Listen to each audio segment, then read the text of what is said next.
Hello दोस्तों, स्वागत है आपका आपके YouTube चैनल डीजे कॉमिक्स में। तो चलिए दोस्तों, शुरू करते हैं शुद्धिकरण श्रृंखला की दूसरी भाग आधिपत्य के साथ। दोषपूर्ण में आपने पढ़ा, काजीरंगा अभयारण्य में आया एक महाभूचाल जिसने जंगलवासियों को विवश कर दिया पंचसंघ के गठन के लिए। एक महाशक्ति धरती के गर्भ को चीर कर बाहर आई। इन घटनाओं से अनजान भेड़िया जूझ रहा था जैन के आकस्मिक निधन से उपजे अवसाद से। ऐसे में उम्मीद का प्रकाश लेकर आई एक बूढ़ी भीलनी मैया जिसने भेड़िया को याद दिलाया उसका असली उद्देश्य। वहीं दूसरी तरफ जंगल में आगमन हुआ था जंगल की बेटी काया का, जो बरसों बाद अपने घर लौटी थी, जिसे हासिल करने उसके पीछे पड़ गया जंगल के महाशक्तिशाली योद्धा। पर इससे पहले कि जंगल का जल्लाद भेड़िया इन पर लगाम लगा पाता, उसके सामने जीवित हो गई न्याय परिषद, जिसने दावा कर दिया कि भेड़िया का जन्म है दोषपूर्ण। अब आगे पढ़ें। बंगाड़ा कबीला, जल्दी जल्दी फल एकत्रित करो, वह आता ही होगा। हाँ, उसे इंतजार करना पसंद नहीं है। पिछली बार पूरे कबीले को उजाड़ कर रख दिया था उसने, मुश्किल से जान बची थी हमारी। वह आ गया, सब जल्दी से झुक जाओ। एलिफेंटो देवता की जय। भेंट स्वीकार करें देवता। पर इस भेंट में वह खास चीज तो है ही नहीं। वह खास चीज है एलिफेंटो का पसंदीदा पदार्थ अफीम। क्षमा करें देवता, वह चीज हमें कहीं नहीं मिल पाई। भेड़िया देवता ने उसकी सारी फसल नष्ट। कितनी बार कहा है उसे देवता कहकर मत बुलाया करो। धाड़ आ धम। उठो मनुष्य, कौन हो तुम? और देवता एलिफेंटो के क्षेत्र से गुजरने का साहस कैसे किया? क्षेत्र बाहुबल से बनाए जाते हैं विचित्र प्राणी, और किसी के बाहुबल में इतना बल नहीं जो भेड़वा का रास्ता काट सके।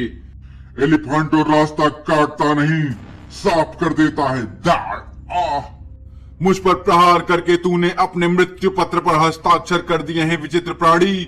अब तो जीवित नहीं बचेगा। मेरा इरादा भी कुछ ऐसा ही है। मैं तुझे अपने बाहुबल से रोकना चाहता था प्राणी, पर तूने अपने चमत्कारी शक्तियों का प्रयोग करके मुझे सर्वास्त्र का प्रयोग करने के लिए स्वतंत्र कर दिया है। अब तुझे तेरी ही भाषा में प्रत्युत्तर देगा मेरा सर्वास्त्र। बूम। यह तो बहुत शक्तिशाली लगता है। इसने एलिफेंटो को उठाकर कबीले की परिधि से बहुत दूर फेंक दिया है। इतनी ऊंचाई से गिरने के बाद तो उसकी हड्डियों का चूरा बन जाएगा। एलिफेंटो की ऐसी हालत तो स्वयं भेड़िया देवता भी नहीं कर पाए थे। इसका एक ही अर्थ है, यह भेड़िया देवता से भी ज्यादा शक्तिशाली है। आज से आप ही हमारे देवता हैं। बोलो भेड़वा देवता की जय जय। इंसान शक्ति का पुजारी होता है, जो ज्यादा शक्तिवान होता है वही उनका देवता बन जाता है। पर जरूरी नहीं है कि उनके द्वारा चुना गया देवता उनकी रक्षा के लिए कटिबद्ध ही हो। निर्बल प्राणी।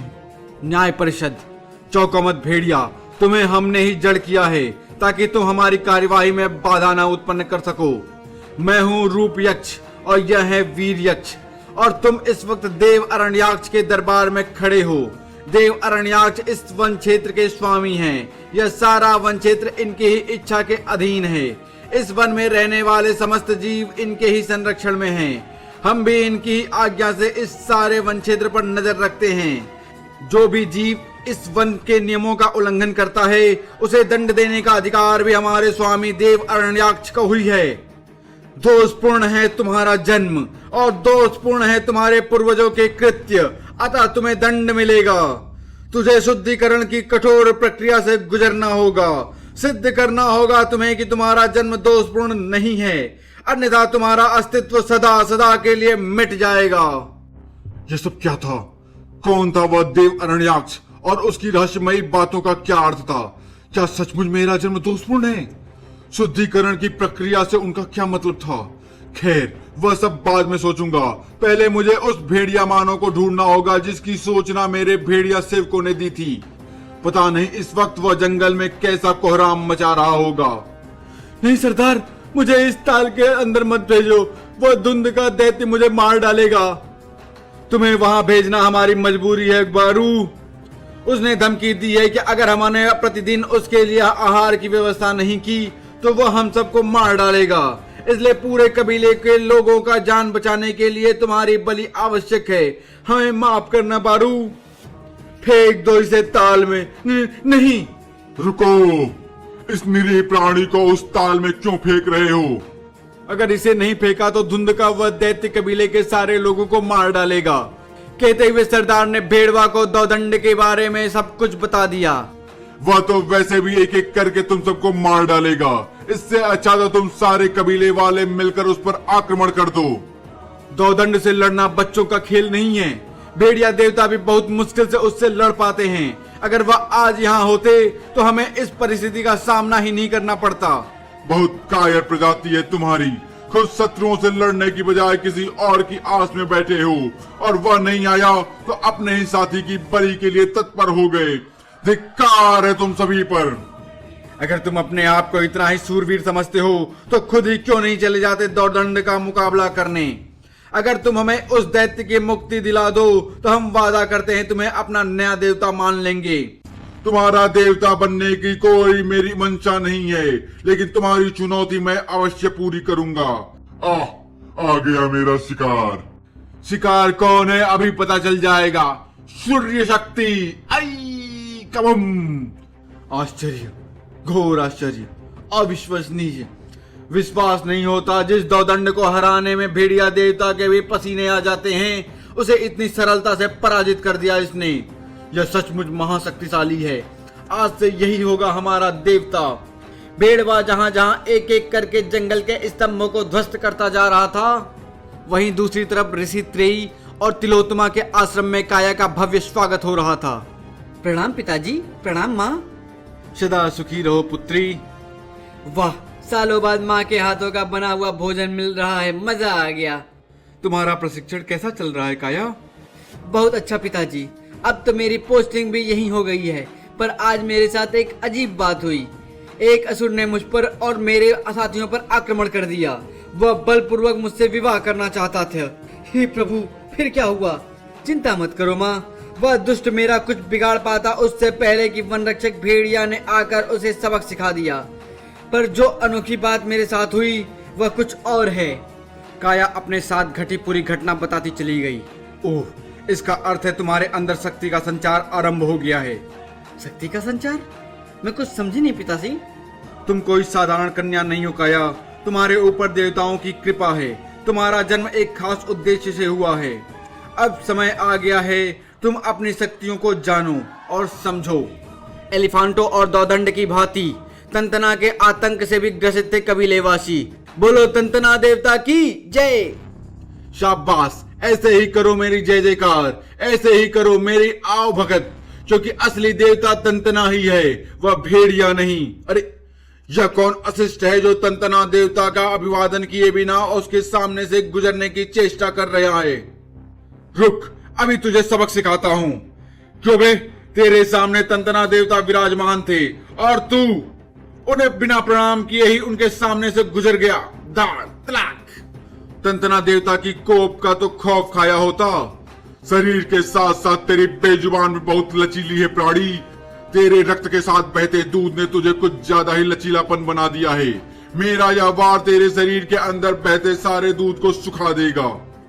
यह क्या, मेरी शक्तियों को क्या हुआ? क्योंकि तूने भेड़वा का रास्ता काटने की मूर्खता की है तुच्छ प्राणी, इसलिए तेरे शरीर में बहता दूध फटकर पनीर बन गया। कौन है यह? इसने तो तंतना की बुरी गत बना दी। जो भी है हमारे लिए तो देवता बनकर आया है, और इस तंतना ने तो हमारा जीना हराम कर रखा था। भेड़िया देवता भी हमारे बुलावे पर इसको रोकने नहीं आ रहे थे। क्या नाम बताया था? हाँ, भेड़वा। भेड़वा धीरे धीरे वन के रहने वाले लोगों के दिलो दिमाग में बसने लगा था। अब तुम्हें हमारी रक्षा की चिंता करने की जरूरत नहीं है भेड़िया। हमने अपना नया रक्षक चुन लिया है और वह तुमसे ज्यादा शक्तिशाली है। लोग भेड़वा के भेड़िया के विकल्प के रूप में देखने लगे थे। भेड़िया को एक एक करके भेड़वा के कारनामों की सूचना मिल रही थी और उसके हृदय में संदेह के भंवर उमड़ रहे थे। कौन है यह भेड़वा और जंगल वासियों की मदद क्यों कर रहा है? कहीं इन सब के पीछे उसकी कोई कुटिल मंशा तो नहीं? मुझे जल्द से जल्द उसे ढूंढना होगा, तभी इन रहस्यों से पर्दा उठ पाएगा। एक तरफ जहां भेड़वा की उपस्थिति ने भेड़िया की चिंता में डाल दिया था, वहीं दूसरी तरफ पंचसंघ का सरदार बनने के लिए कोंगा प्रतियोगिता का आयोजन अपने चरम पर था।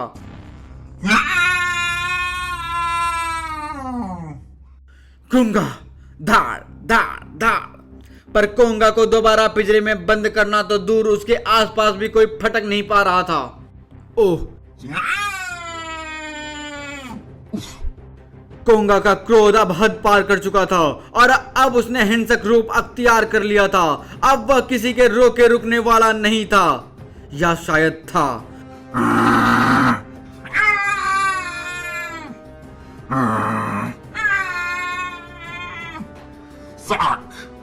विश्वास नहीं होता, जिस कोंगा को हम सब मिलकर भी नहीं रोक पा रहे थे, उसे इसने एक झापड़ में ही विवश कर दिया।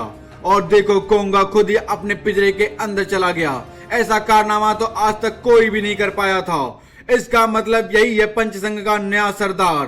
तुमने कोंगा प्रतियोगिता जीतकर अपनी योग्यता सिद्ध कर दी है, इसलिए हम सब तुम्हें सर्वसम्मति से पंचसंघ का नया सरदार घोषित करते हैं। आज से तुम हमारे जंगल के नए रक्षक हो। धड़ाक। इतनी जल्दी नहीं। उफ, पहले तू मुझे यह बताएगा कि तू है कौन और कहां से आया है, और मेरे जंगल में आने का तेरा उद्देश्य क्या है। पहले तो तूने अकारण मुझ पर प्रहार करने का दुस्साहस किया है, अब तुम मुझसे सवाल जवाब कर रहा है। क्या यह जंगल तेरे बाप का है? तू है कौन? सारा जंगल मुझे भेड़िया कहकर पुकारता है। जंगल के जल्लाद के नाम से जाना जाता हूँ मैं। जंगल के शत्रुओं और घुसपैठियों को मैं बहुत भयानक मृत्यु देता हूँ। ओह, और तू भी एक घुसपैठिया ही है। अब अपनी असली पहचान और आने का उद्देश्य बता, अन्यथा मेरा को बहाकर रख देगा तुझे। अच्छा, तो तू ही है वह भेड़िया जिसे ये कायर और निर्बल वन्य प्राणी अपना देवता कहकर पुकार रहे हैं। तेरे जैसे और भी मिले थे जो देवता होने का दावा कर रहे थे। जानता है उनके साथ मैंने सुलूक क्या किया? या इन कमजोर वनवासियों को अपनी क्षुद्र शक्ति दिखाकर तुझे जो देवता होने का भ्रम हो गया है ना, उसे मैं आज तोड़ दूंगा। तेरा पाला कभी मेरे जैसे शक्ति के पहाड़ से पड़ा ही नहीं था, अन्यथा देवता होने के मुगालता तू कभी नहीं पालता। मैंने कभी देवता होने का दावा नहीं किया घुसपैठिए, और न ही कभी अपनी शक्ति का अंध प्रदर्शन किया। हे भेड़िया देवता, मदद! परंतु यदि कोई भी मेरे और जंगल की सुरक्षा के बीच आने की कोशिश करेगा, भेड़िया इन्हीं हाथों से उसकी छाती फाड़ कर रख देगा। उफ, बहुत दिनों के बाद भेड़वा को उसकी टक्कर का कोई मिला है। चड़ाक! तुझसे द्वंद्व करने में आनंद आएगा। पर उससे पहले अपने शस्त्र को तेरे शस्त्र के अनुरूप कर लूं। चनाक! तेरी कोई भी माया आज तुझे भेड़िया के हाथों से नहीं बचा पाएगी घुसपैठिए। बचेगा तो आज तू नहीं, दाड़। उफ, इसका यह शस्त्र तो बहुत खतरनाक है। इसके प्रहार ने तो मुझे तिनके की तरह उड़ा दिया। द्राक! पर भेड़िया कोई तिनका नहीं है जो उड़ जाए। भेड़िया एक आंधी है जो बड़े बड़े पर्वत को भी उखाड़ फेंकता है। धाड़! भेड़वा को भी एहसास हो गया था वह भेड़िया से सीधे युद्ध में नहीं जीत सकता। कौन है यह प्राणी? दिखने में तो मनुष्य लगता है, परंतु पता नहीं इसकी शक्तियां, इसका आक्रोश, इसकी खूंखारता कोई और ही कहानी सुनाती प्रतीत होती है। पर फिलहाल मुझे इससे बेबस करना होगा, और इसमें मेरी मदद करेगा नागपाश। भेड़िया उसकी चाल भाप गया। हिश! उसने उस नागपाश से बचने की कोशिश भी की, पर सफल नहीं हो पाया। धाम! देख भेड़िया, मैं तुझे पराजित करने में सफल रहा। देख तू कैसे बेबस होकर मेरे सामने फड़फड़ा रहा है। छल किया है तूने, मुझे नागपाश में बांध कर खुद को वीर समझ रहा है। यदि असली वीर है तो ये बंधन खोल कर दिखा, फिर देख भेड़िया क्या करता है। तूने अपनी शक्तियों का प्रयोग किया और मैंने अपनी शक्तियों का, फिर इसमें छल कैसा? तूने भी तो द्वंद्व में अपनी पूंछ का प्रयोग किया था, तब मैंने तो छल की बात नहीं की। शक्ति यही है कि तू पराजित हो गया है भेड़िया, पूरे जंगल के सामने पराजित हुआ है। मैं जा रहा हूँ, अगर तू इस नागपाश से आजाद हो पाया तो फिर मिलेंगे। उफ, यह क्या? मैं अपना संपूर्ण बल लगाकर भी इस नागपाश को तोड़ नहीं पा रहा हूँ, और अब मुझ पर मूर्छा हावी होने लगी है। लगता है नागपाश का विष मुझ पर असर करने लगा है। मेरी सहायता अब केवल वही कर सकते हैं। गुरुराज भट्ट की मेरी सहायता करें। ओ, मेरा शिष्य को भी संकट में है उसने मुझे मदद के लिए पुकारा है। मुझे जाना होगा। मैं जानता था शिष्य का पुकार सुनकर गुरुराज अवश्य आएंगे, पर वे इतने क्रोधित क्यों नजर आ रहे हैं? गुरु भाटकी के तंत्र प्रहार ने भेड़िया को घायल तो किया, साथ ही उस प्रहार ने नागपाश को भी खंड खंड कर दिया। गुरुराज भाटकी ने मुझ पर महाशक्तिशाली मारण तंत्र का प्रयोग किया है, पर क्यों? उफ, गुरुराज भाटकी का मारण तंत्र असर कर रहा है। मेरे जख्म भर नहीं पा रहे हैं। मेरी चेतना लुप्त हो रही है। कोबी, पुत्र कोबी उठो। माँ, माँ थोड़ा और सोने दो ना। नहीं पुत्र, सूर्योदय होने को है। गुरुराज भाटकी तुम्हारे प्रशिक्षण के लिए प्रतीक्षारत हैं। वे तो हमेशा ही प्रतीक्षारत रहते हैं, इसमें कोई नई बात क्या है? नई बात यह है कि अगर तुम अभी उठकर अपना आज का प्रशिक्षण पूरा करते हो तो मैं तुम्हारे साथ जल क्रीड़ा के लिए भेड़िया प्रपात चलूंगी। क्या सच में माता अब मेरे साथ जल क्रीड़ा के लिए जाएंगी? अवश्य जाऊंगी पुत्र। फिर तो मैं तुरंत जाता हूँ और अपना आज का प्रशिक्षण पूर्ण करके आता हूँ, ताकि हम जल क्रीड़ा का समुचित आनंद उठा सकें। कभी संभल कर, पानी गहरा है। चिंता न करें माँ, मुझे कुछ नहीं होगा। पुत्र को भी। उफ, तुमने तो हमारे प्राण ही निकाल दिए थे पुत्र। आपका पुत्र कोई साधारण बालक नहीं है माँ, यह जल भला मेरा क्या बिगाड़ सकता था? और फिर आप भी तो थी मेरी रक्षार्थ। ले ले ले ले मेरा पराक्रमी पुत्र। यह मुझे क्या हो रहा है माताश्री? मेरा शरीर पत्थर का क्यों बनता जा रहा है? यह मेरे सांप का असर है वुल्फा पुत्र, और मैं तेरी माता नहीं हूँ। माता!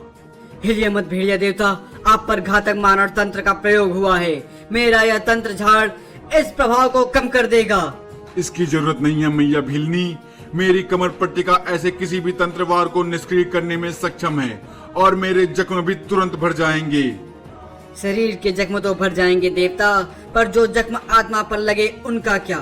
क्या मतलब? मैंने सब देखा था देवता। आपने जिस गुरु को रक्षा हेतु पुकारा था, उसी ने आप पर प्राणघातक हमला किया। विश्वास नहीं होता आपके अपने गुरु ने आपके साथ ऐसा किया। गुरुराज भाटकी के विरुद्ध में एक शब्द भी नहीं सुनना चाहता। क्षमा देवता, पर मैंने जैसा देखा वैसा बोल दिया। गुरुराज भाटकी का व्यवहार समझ से परे है। मैं उनसे मानसिक संपर्क भी नहीं कर पा रहा हूँ। कहीं मैया भीलनी सही तो नहीं कह रही? कहीं इन सब का संबंध मेरे दोषपूर्ण होने से तो नहीं? क्या गुरुराज भाटकी भी मेरे जन्म को दोषपूर्ण मानते हैं? महाकंदरा, सतह पर आने का उद्देश्य पूरा हुआ। मैंने इस पूरे क्षेत्र का अवलोकन कर लिया है। अब मुझे वापस जाना चाहिए। गुरु सुंडी ने अगर महाकंदरा का मार्ग न बताया होता तो हमें कभी इस स्थान का पता ही नहीं चलता। ज्ञात ही नहीं होता कि इस महाकंदरा के परे भी कोई दुनिया है जो इतनी सुंदर है, इतनी अलौकिक है। अब जल्दी से गुरु सुंडी से मिलकर उनको सतह से जुड़ी जानकारी से अवगत करवाऊं, और फिर मैं मिलूंगा उस खास शख्स से जिसके लिए मैं यह भेंट लाया हूँ। भेड़वा को आभास भी नहीं था जिस खास शख्स से मिलने को वह उतावला है, वह ऊपर सतह पर पहुंच चुका है। अद्भुत, हमारी कल्पनाओं से भी परे है यह स्थान। इस सुंदर भूमि पर तो हमारा अधिकार होना चाहिए। अवश्य होगा। अब जब हमने इस धरा पर कदम रख दिया है तो इसे जय भी कर लेंगे। अब इस स्थान पर होगा हमारा आधिपत्य। तो धन्यवाद दोस्तों, अभी यहीं समाप्त करते हैं। मिलते हैं शुद्धिकरण श्रृंखला के तीसरे भाग रणभेरी में। धन्यवाद।